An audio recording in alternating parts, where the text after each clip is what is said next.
On the morning of August 10th, I was attending day camp at the North Valley Jewish Community Center, and I had just finished a game of Capture the Flag with all my friends, and we were walking to our next activity, and the next thing I know, somebody walked in with a gun, and he fired off 70 rounds in less than a minute.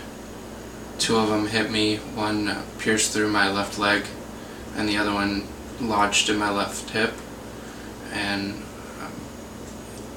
I just kind of blacked out for a second, and the next thing I remember is getting up off the ground, and I just ran for my life as fast as I could.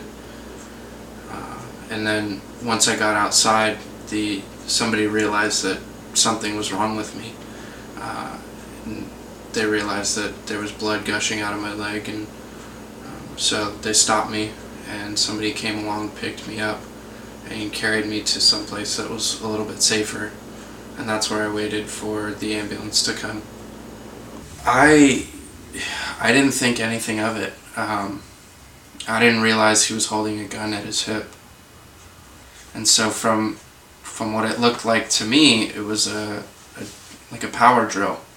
So I thought he was a construction worker, and that was like the last thing I remember before getting up from the ground. There's 2 other people aside from myself under the age of 6 who were shot.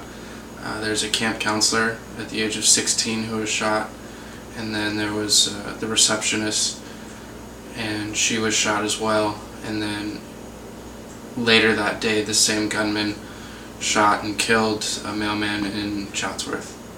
It was a hate crime. It was a hate crime. The man who shot me was a known neo-Nazi. He was a known domestic abuser, and he was still able to purchase firearms, and he shot all these kids in what he claimed to be a wake-up call to America to kill Jews. I didn't really know how to feel or what to do, because it was something that you're not really, a lot of people don't understand it, and nobody had really gone through it. And it wasn't until later that I started to realize why I was targeted and how I should kind of feel about something like that. Now you think about this, how do you feel about it?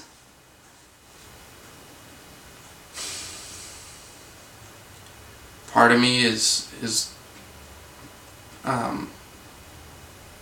really grateful to see where I've come from all of this. I've turned a tragedy into an opportunity, and I've gotten to do a lot of really great things and meet a lot of very cool people, and hopefully try and make a difference. So part of me, was really proud and happy for all of that, but the other part of me just curses the day that I got shot, because it changed my life in a not so great way, and it led to a lot of issues in my life, and a lot of issues that continue going on in my life. Could you give us some examples? It just comes down to everyday things that people take for granted. Walking alone when I leave classes at night, anything like that terrifies me, and it's just this feeling of no matter where you are, you're not safe. And that's an awful feeling that I can't describe to anyone, and it's a feeling that just overwhelms you and consumes you, and it can really take control of your life. And it's something that it's been really hard to deal with, and something that I really I hate. I wish I could get away from it, but I can't. What are the things that would trigger you? Back then, sirens, helicopters, any loud noises, any sudden movements. It took a lot of work for everyone to understand that if I had a panic attack, I went around the house, I locked every door and every window, and nobody was going in or out. I had a very tough time trusting people. I still do. And it's really, I try as hard as I can to be positive and to find the best in people, but there's always part of me that thinks that, somebody's out to get me. Mm. And so I'm always alert and I'm always on edge, and it was really, it made me very selective when it came to my friends, because I had to know and trust and understand that they would be there for me if I had an anxiety attack. And they would not intentionally do things to trigger my anxiety, and they would, be understanding when I say I can't do it. Have you seen guns before? When I was 6, I wasn't really, into guns. And obviously, kids had like Nerf guns and stuff like that, but I was never really brought up with it. I didn't play video games, so I didn't have the violent video games. I didn't really watch TV and movies too much, and if I did, it wasn't usually anything violent.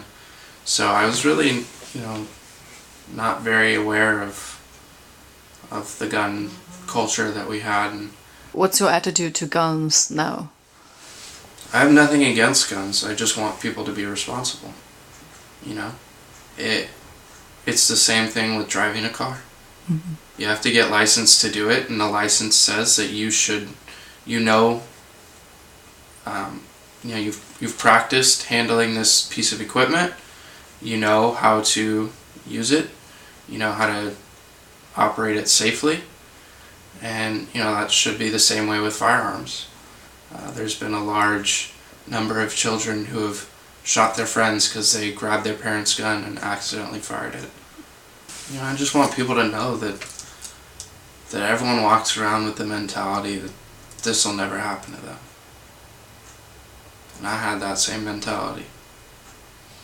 And here I am 15 years later struggling with so many aspects of my life because of it. So instead of sitting around and waiting for it to happen to you, I urge and I beg people to go out and to do something and to get involved and to take part in this national discussion about guns and gun violence.